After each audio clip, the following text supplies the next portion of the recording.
जय श्री कृष्णा। राधे राधे दोस्तों, स्वागत है आपका अपने चैनल पर। अब तक आपने सुने कार्तिक मास के 13 और 14 अध्याय की कथा। तो आज हम आपको सुनाएंगे 15वें अध्याय की कथा। तो प्रेम से बोलो विष्णु भगवान की जय हो। देवऋषि नारद जी से राजा पृथु ने कहा, हे ऋषि दैत्यराज ने क्या किया वह सब मुझे विस्तार पूर्वक सुनाइए। देवऋषि नारद बोले, उसके चले जाने पर जलंधर ने अपने राहु नामक दूत को बुलाकर कैलाश पर जाने की आज्ञा दी और कहा कि वहां पर एक जटाधारी शंभु नामक योगी रहता है। उससे मेरा आक्रमण और ऐश्वर्य कहकर उसकी सर्वांग सुंदरी भामिनी को मेरे लिए मांग लाओ। तब उन वचनों को सुनकर वह दूत शिव के स्थान पर पहुंचा, परंतु नंदी ने उसे सभा के भीतर नहीं जाने दिया। किंतु वह अपनी उग्रता से शिव की सभा में चला गया और शिव के आगे बैठकर उनकी आज्ञा ले वह सब संदेश कह सुनाया जो कि दैत्यराज ने कहा था। फिर तो राहु नामक दूत के ऐसा कहते ही भगवान शूलपाणी के आगे पृथ्वी फोड़कर एक शब्द वाला पुरुष प्रकट हो गया, जिसका कि सिंह के समान मुख था और जो कि मानो दूसरा नरसिंह था। वह दौड़कर राहु को खाने चला। राहु बड़े जोर से भागा, परंतु उस पुरुष ने उसको पकड़ लिया। उसने शिव जी की शरण ले अपनी क्षमा मांगी। शिव जी ने उस पुरुष से राहु को छोड़ देने के लिए कहा कि फिर उसने कहा कि मुझे बड़े जोरों की भूख लगी है, मैं क्या खाऊं। महेश्वर जी ने कहा, यदि तुझे भूख लगी है तो शीघ्र ही अपने हाथ पैरों का मांस भक्षण कर ले। शिव जी की आज्ञा से वह पुरुष शीघ्र ही अपने हाथों और पैरों का मांस भक्षण कर गया। अब केवल उसका सिर शेष मात्र रह गया था। तब उसका ऐसा कृत्य देखकर शिव जी ने प्रसन्न होकर उसे अपना आज्ञा पालक जानकर उसे अपना परम प्रियगण बना लिया और कहा कि मेरी पूजा के समय अब तेरी भी सदैव पूजा होती रहेगी, और जो तेरी पूजा नहीं करेंगे वह मेरे प्रिय न होंगे। शिव जी से ऐसा वर पाकर उस पुरुष को बड़ी प्रसन्नता हुई। उस दिन से वह शिव जी के द्वार पर स्तकी मुख नामक गढ़ होकर स्थित रहने लगा। तो प्रेम से बोलो विष्णु भगवान की जय हो। 15वां अध्याय समाप्त हुआ। 16वां अध्याय। राजा पृथु ने कहा, नारद जी, यह तो आपने महाप्रभु शंकर की बड़ी अद्भुत कथा सुनाई है। कृपा कर अब आप यह बतलाइए कि उस समय राहु उस पुरुष से छूटकर कहाँ गया। जब राजा पृथु ने देवऋषि नारद से ऐसा प्रश्न पूछा तो देवऋषि ने कहा, उससे छूटने पर वह बर्बर नाम से विख्यात हो गया और मानो नया जन्म पाकर उसने अपने आप को धन्य माना तथा वह धीरे धीरे जलंधर के पास गया। वहां जाकर उसने शंकर जी की चेष्टा कही। उसे सुनकर दैत्यराज को बड़ा क्रोध आया और उसने सब दैत्यों को सेना सजाने की आज्ञा दे दी। कालनेमी और शुंभ निशुंभ आदि सभी महाबली दैत्य तैयार होने लगे। एक से एक महाबली दैत्य करोड़ों की संख्या में निकलकर युद्ध के लिए संबद्ध हो गए। महाप्रतापी सिंधु शिव पुत्र शिव जी से युद्ध के लिए निकला। उसके आगे महर्षि शुक्र और छिन्न सिर राहु हुआ। फिर तो उसी समय जलंधर का मुकुट खिसककर पृथ्वी पर गिर पड़ा। आकाश में मेघ छा गए और बहुत अपशकुन हुए। उधर इंद्र आदि सब देवताओं ने एकत्र होकर कैलाश पर जाकर शिव जी के पास पहुंचकर सारा वृतांत कहा और यह भी कहा कि आपने जलंधर से युद्ध करने के लिए जो भगवान विष्णु को भेजा था वह उसके वशवर्ती हो गए हैं तथा लक्ष्मी सहित जलंधर के अधीन होकर उसके घर में निवास करते हैं। अब देवताओं को भी उसके वहां निवास करना पड़ रहा है। अब वह सागर पुत्र आपसे युद्ध के लिए आ रहा है, अतएव आप उसे मारकर हमारी रक्षा कीजिए। देवताओं से यह सब कुछ सुनकर शंकर जी ने भगवान विष्णु से पूछा, हे हरिकेश, युद्ध में आपने जलंधर का संहार क्यों नहीं किया और बैकुंठ को छोड़कर आप उसके घर कैसे चले गए। यह सुनकर भगवान विष्णु ने हाथ जोड़कर नम्रता पूर्वक शंकर से कहा, उसे अपना अंशिवा लक्ष्मी का भाई होने के कारण नहीं मारा है। वह बड़ा ही वीर व देवताओं से अजय है। मैं सत्य कहता हूँ कि उसे कोई भी नहीं मार सकता। इस पर मैं मुग्ध होकर मैंने स्वयं उसके घर में रहने का उसे वर दे दिया और इसी कारण मैं उसके घर में रहता हूँ। हे सुरवर्य विष्णु, आप यह क्या कहते हैं। उस दैत्य जलंधर को मैं अवश्य मारूंगा, इसमें कुछ भी संदेह नहीं है। अब आप सब देवता जलंधर को मेरे द्वारा मरा हुआ ही जानकर अपने स्थान को जाइए। जब शंकर जी ने ऐसा कहा तो सब देवता संदेह रहित होकर अपने अपने स्थान को चले गए। ठीक उसी समय पराक्रमी जलंधर अपनी विशाल सेना के साथ कैलाश पर्वत को घेरकर सिंहनाद करने लगा। दैत्यों के नाद और कोलाहल से शिवजी क्रुद्ध हो गए। उन्होंने अपनी नंदी आदि गणों को उसके साथ युद्ध करने की आज्ञा दे दी। कैलाश पर्वत के समीप भीषण युद्ध होने लगा। दैत्य अनेकों प्रकार के अस्त्र शस्त्र बरसाने लगे। मेरी मृदंग शंख और तीरों, त्रक, हाथी, घोड़ों और रथों के शब्द से पृथ्वी कांपने लगी। युद्ध में कटकर मरे हुए हाथी घोड़े और पैदलों पर पहाड़ सा लग गया, जिससे कि युद्ध भूमि और भी अगम्य हो गई। दैत्यों के आचार्य श्री शुक्राचार्य जी अपनी मृत संजीवनी विद्या से सब दैत्य को जिलाने लगे। यह देखकर शिवजीगण व्याकुल हो गई और उनके पास जाकर सारा वृतांत सुनाया। उसे सुनकर भगवान रुद्र के क्रोध की सीमा न रही। वह अपने भयंकर रूप से दिशाओं को प्रज्वलित करने लगे। फिर तो उस समय उनके मुख से एक बड़ी भयंकर कन्या उत्पन्न हुई, जिसकी की दोनों जंघाएं ताल वृक्ष के समान थीं। वह युद्ध भूमि में जाकर सब असुरों का चर्बन करने लगी। तब युद्ध भूमि में इस प्रकार विचरते हुए वह शुक्र जी के समीप पहुंची और उन्हें शीघ्र ही अपने उदर में विलुप्त कर लिया। फिर स्वयं भी अंतर्ध्यान हो गई। शुक्र के गुप्त हो जाने से दैत्यों का मुख मलिन पड़ गया और वह युद्ध भूमि छोड़कर भाग गए। इस पर उनके शुंभ निशुंभ और कालनेमी आदि सेनापतियों ने अपने भागते हुए वीरों को रोककर शिवगणों पर बड़ा कठिन प्रहार करना आरंभ किया। और ऐसा ही शिवजी के नंदी आदि वीरगणों ने भी, जिसमें गणेश और स्वामी कार्तिकेय भी थे, अपने गणों को रोक रोक कर दैत्यों से भीषण युद्ध करना आरंभ कर दिया। तो प्रेम से बोलो विष्णु भगवान की जय हो। 16वां अध्याय समाप्त हुआ। एक ब्राह्मण ब्राह्मणी थे। 7 कोस गंगा जमुना नहाने जाया करते थे। ब्राह्मणी बहुत थक जाती थी। एक दिन बोली, कोई बेटा होता तो बहू आती, घर में खाना बना हुआ मिलता, कपड़े धुले हुए मिलते। ब्राह्मण बोला, तूने बड़ी बात कही, ला मैं तेरे लिए बहू अब ला देता हूँ। एक पोटली में चून बांध दे, उसमें थोड़ी सी मोहर अशर्फी डाल दे। उसने एक पोटली बांध दी। ब्राह्मण चल दिया। कुछ दूर पर जमुना जी के किनारे लड़कियां अपने मिट्टी के घर बना बना कर खेल रही थी। उसमें से एक बोली, मैं तो अपना घर नहीं बिगाड़ती, मुझे तो रहने को चाहिएगा। ब्राह्मण को वही लड़की मन भा गई। अपने मन में सोचने लगा, यही एक समझदार लड़की है। वह उसके पीछे पीछे हो लिया। जब वह घर पहुंची तो बोला, बेटी मैं भूखा हूँ, अपनी माँ से पूछ ले, मेरी 4 रोटी पो देगी क्या? कार्तिक का महीना है, मैं किसी घर की रोटी नहीं खाता हूँ। मेरे पास यह चून है, अपनी माँ को दे दियो और अपनी माँ से कह दियो कि चून छान लेगी। अच्छी बात है पापा। उसने अपनी माँ से कहा कि माँ, बाहर बाबा बैठा है, उसकी रोटी बना दो और आटा छान लेना। उसने आटा छाना, उसमें से मोहर अशर्फियां निकली। वह बोली, जिसके आटे में इतनी मोहर अशर्फियां हैं, उसके घर में कितनी होंगी। जब बाबा रोटी खाने बैठा तो उसकी माँ बोली, बाबा तुम लड़के की सगाई करने जा रहे हो क्या? तब बाबा कहने लगे, मेरा लड़का तो काशी जी पढ़ने गया हुआ है, अगर तुम कहो तो खंडे कटारे से तुम्हारी लड़की को ब्याह कर ले जाऊं। अच्छी बात है बाबा।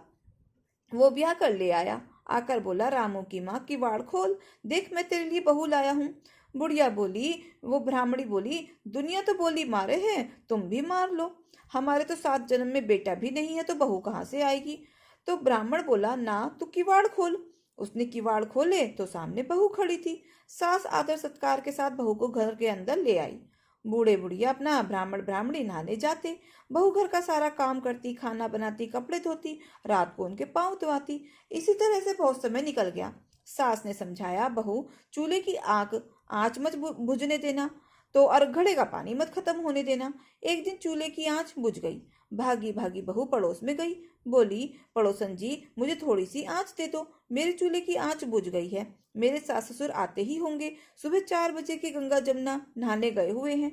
पड़ोसन ने कहा, तू तो बावली है, जो ये तो तुझे यूं ही उठाकर ले आए हैं, इनके 7 जन्म भी कोई बेटा नहीं है। बहू बोली, ना इनका बेटा तो काशी जी पढ़ने गया हुआ है। तो वह बोली, ना झूठ है, झूठ बोला होगा इन्होंने। तो वह बोली, अब क्या करूं? तब उसने कहा, जी फूकी रोटी कर दे, अलूनी दाल कर दे, खीर की कड़छी दाल में, दाल की कड़छी खीर में कर दे।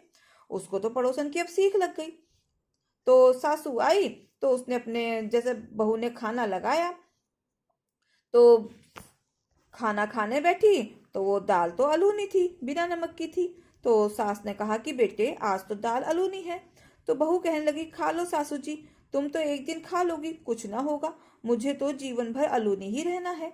सासू बोली, ठीक है भाई। बहू को तो पड़ोसन की सीख लग गई। रात को सो गई। सुबह भागी भागी पड़ोस में वह फिर गई कि अब क्या करूं। तो पड़ोसन बोली, 7 कोठों की चाबी मांग ले। जब सासू जी जाने लगी तो अड़कर खड़ी हो गई। बोली, बाद में जाना, पहले मुझे 7 कोठों की चाबी दे दो। तब ससुर जी बोले, इसे चाबी दे दो, आज भी इसका कल भी इसका, हमारा क्या है, आज मरे कल दूसरा दिन। पीछे से बहू ने कोठे के अपना सारे कोठे खोल के देखे। किसी में अन्न, किसी में धन, किसी में बर्तन, किसी में कपड़ों के अटूट भंडार भरे हुए हैं। सातवां कोठा खोल के देखा तो उसमें गणेश, लक्ष्मी जी, पथवारी, कार्तिक के राई, दामोदर, ठाकुर जी, तुलसा का बिलड़ा, 36 करोड़ देवी देवता विराजमान है। गंगा जमुना बह रही है। तिलक लगाए चौकी पर बैठा एक लड़का माला जप रहा है। तो वह बोली, तू कौन है?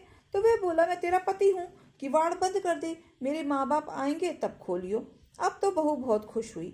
36 प्रकार के भोजन बनाए, 16 श्रृंगार किया, राची माची टोले। सास ससुर आए, बड़े प्यार से उनसे बात की, उनके कपड़े धोए, खाना खिलाया। तो ब्राह्मण कहने लगा, बहू तो धन देख के राजी हो गई।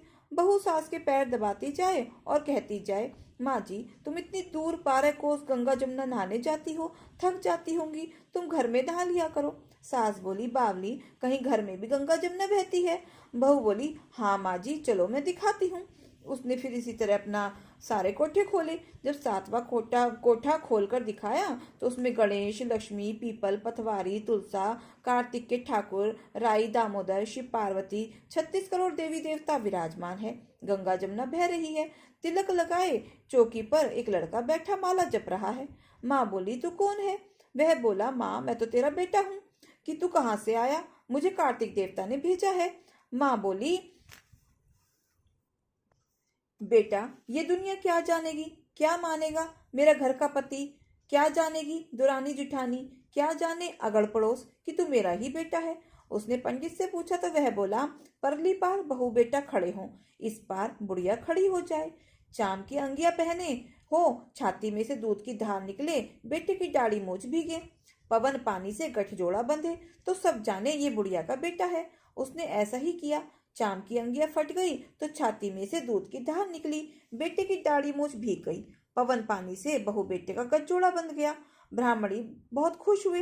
हे कार्तिक, हे ठाकुर, राई, दामोदर, कृष्ण भगवान, जैसे उसे बहू और बेटा दिए वैसे ही सबको देना, जैसे उसकी इच्छा पूरी करी वैसे सब किसी की करना। कहते सुनते हुंकारा भरते का, प्रेम से बोलो, गंगा जमुना माता की जय हो, कार्तिक भगवान की जय हो, धर्मराज जी की जय हो। एक बुढ़िया माई थी। वह व्रत नियम तो बहुत रखती थी। एक दिन भगवान के घर से यमदूत लेने आए। बुढ़िया माई यमदूत के साथ चली गई। आगे गहरी नदी बह रही थी। बुढ़िया माई डूबने लगी। तब यमराज जी से पूछा, माई, क्या गाय दान की हुई है? तब बुढ़िया माई ने मन में गाय माता का ध्यान किया तो गाय माता उपस्थित हो गई। गाय की पूंछ पकड़कर बुढ़िया माई ने नदी पार करी। आगे गई तो काले कुत्ते खाने को दौड़े। तब यमराज जी ने पूछा, कुत्ते को रोटी दी है क्या?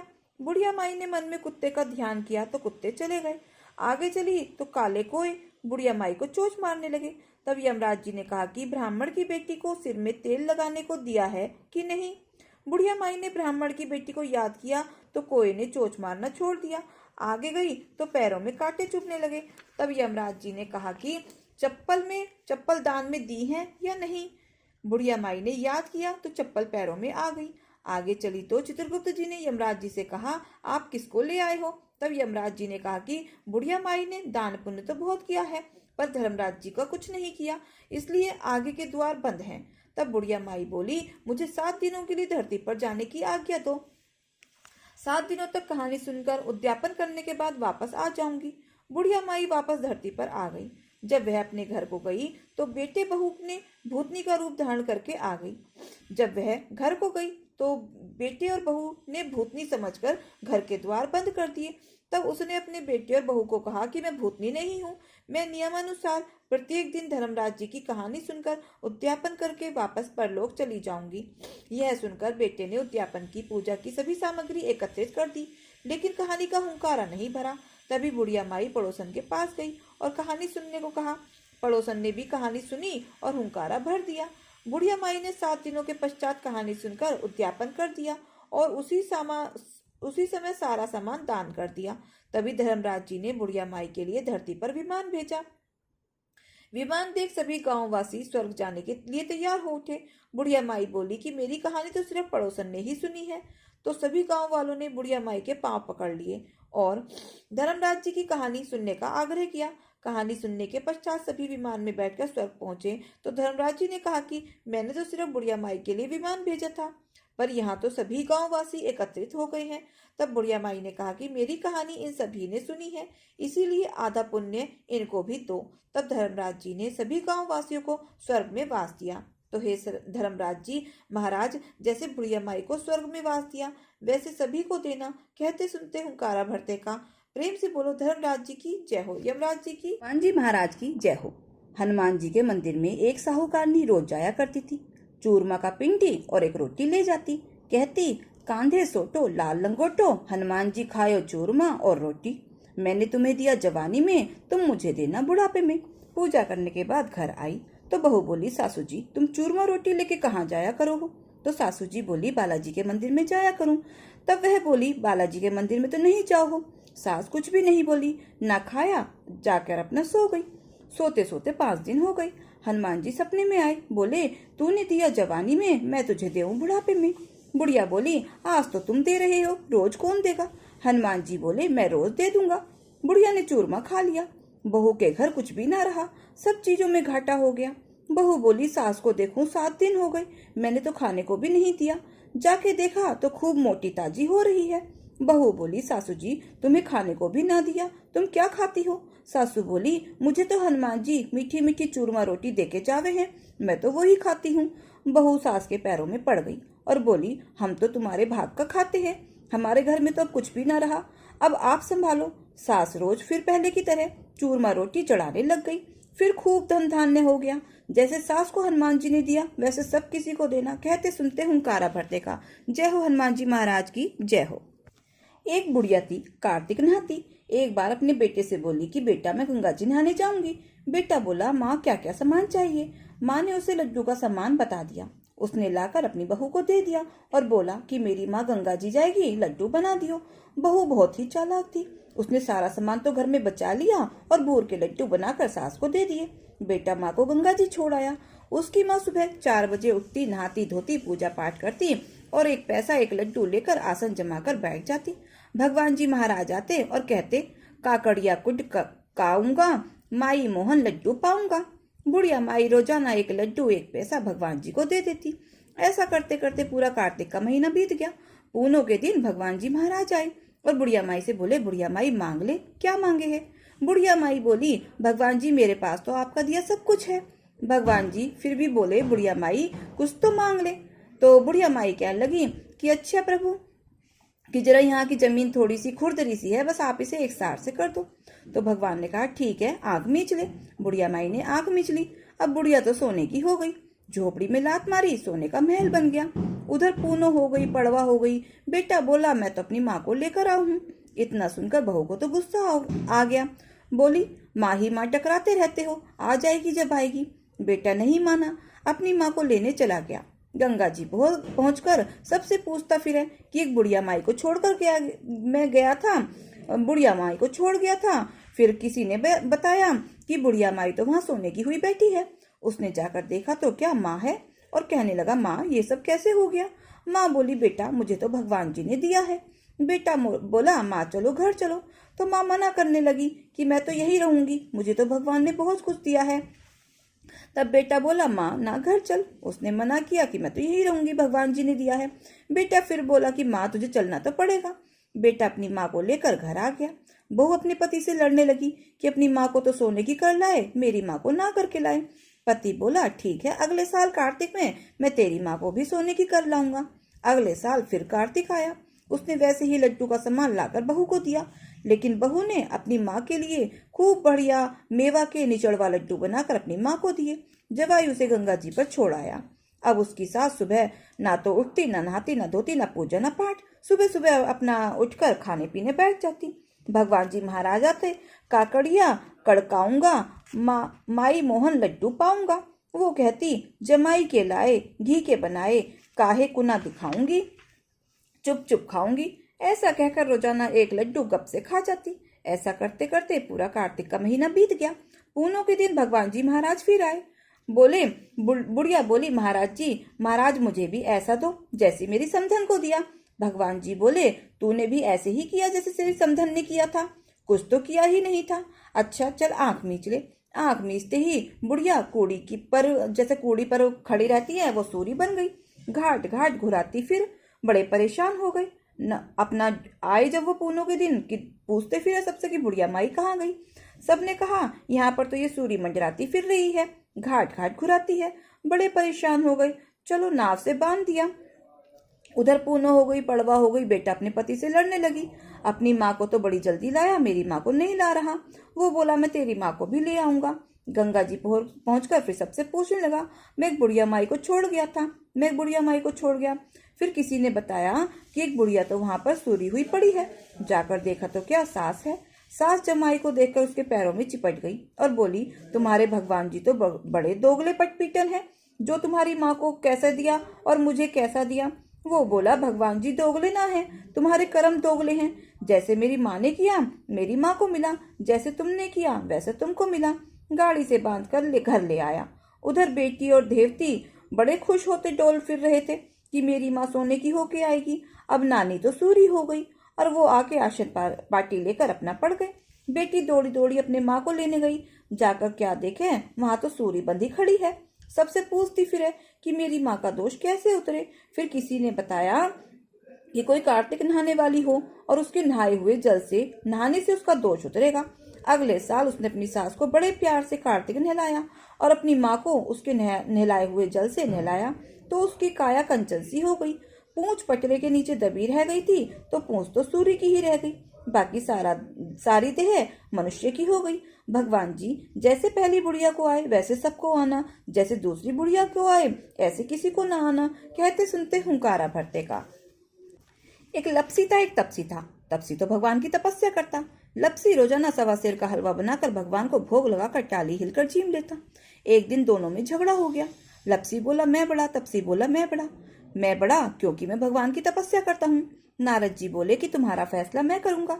दूसरे दिन तपसी नहाकर आने लगा तो नारद जी ने 1.25 करोड़ की मुद्रा तपसी के आगे गिरा दिया। उसने आंख खोलकर देखा तो क्या मुद्रा पड़ा है।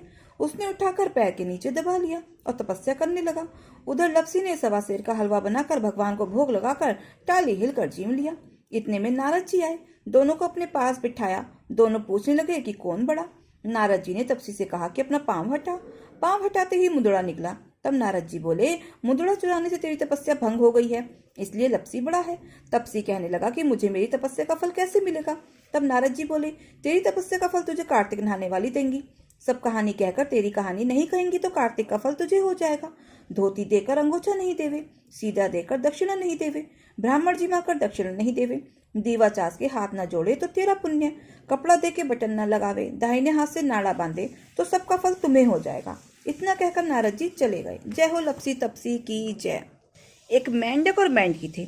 मेंढकी जो है विष्णु भगवान का नाम लेती थी, तो मेंढक ने उससे विष्णु भगवान का नाम लेना छुड़वा दिया कि मेरे होते हुए किसी पुराए पुरुष का क्यों नाम लेती है। मेंढकी ने नाम लेना छोड़ दिया। अब भगवान ने सोचा इसका घमंड दूर करना चाहिए। घड़े में भर के लाके कढ़ाई में चढ़ा दिया। अब दोनों खदक खदक खदकने लगे। मेंढक बोला मैं तो जला। मेंढकी बोली मैं तो नहीं जल रही, कि तुम मेरी जगह आ जा मैं तेरी जगह आ जाऊं। दोनों ने जगह बदल ली। मेंढक बोला मैं तो अब भी जला। मेंढकी बोली मैं तो नहीं जल रही। तब मेंढक बोला कि तू विष्णु भगवान का नाम ले। तो मेंढकी ने कहा मैं तो नहीं लेती, पहले तूने लेना छुड़वा दिया, अब मैं नहीं लेती। तो मेंढक बोला पहले तू अकेली लेती थी, अब दोनों मिलके लेंगे। विष्णु भगवान संकट काटे, विष्णु भगवान संकट काटे, विष्णु भगवान संकट काटे, विष्णु भगवान संकट काटे, विष्णु भगवान संकट काटे। विष्णु भगवान एक बच्चे का रूप रख कर आए, लात मार कर चले गए। दोनों निकलकर सुख शांति पूर्वक रहने लगे। तो प्रेम से बोलो विष्णु भगवान की जय हो, चुटक विनार भगवान की जय हो। दोस्तों ये कथा कहानी आपको कैसी लगी कमेंट बॉक्स में जरूर बताएं, और अगर अच्छी लगी हो तो प्लीज वीडियो को लाइक शेयर और सब्सक्राइब अवश्य करें। अपना प्यार और सहयोग दें। मिलते हैं फिर ऐसे ही नई कथा कहानियों के साथ। धन्यवाद। जय श्री कृष्णा। राधे राधे।